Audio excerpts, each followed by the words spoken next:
So what is a gravel bike? Gravel bikes are a road-style frame, but with a much wider tire clearance that would allow you to do much longer, more comfortable riding in places with packed gravel roads or even broken asphalt where you would need a bit more grip. So what are you going to show us today? I'm going to start telling you the difference between an $8,000 bike and a $2,500 bike.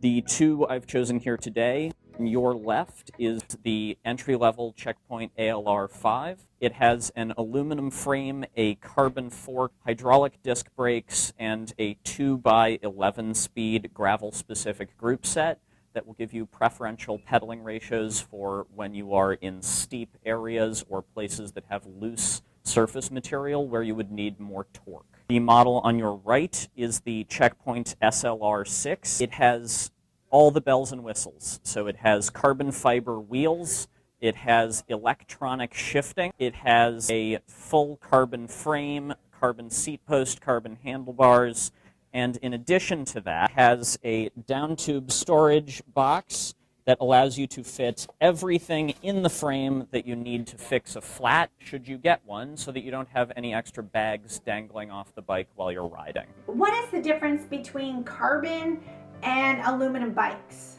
Carbon does a handful of things. As a material, it is both lighter and stiffer than most of the metallic alloys that bikes have been made from traditionally. Aluminum is nice because it is easy to work with and it is light and stiff, but it is also known for a fairly unforgiving ride quality. The wide tires on the Checkpoint will counter that, so there's nothing to worry about there. But when you shift to a bike that is made completely out of carbon, you get a material that actually impedes the vibrations of the road and ensures that they don't reach the rider. The layup process of laminating several different layers of woven carbon fiber means that you can create shapes that are more compliant and more comfortable, particularly for riding in gravel where the bumps are more. In addition to that, carbon allows you to insert other things into the frame that a traditional metallic alloy frame cannot.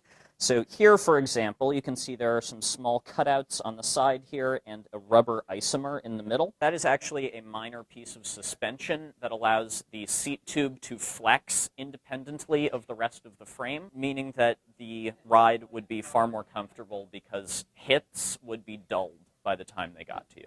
So what are the benefits of electronic shifting? So electronic shifting is beneficial for a handful of reasons. On a bike that has, say, standard or normal cable pull components, where there is a wire running in those tubes that actuates the change in gears, an electronic shifting system is based on ANT Bluetooth technology.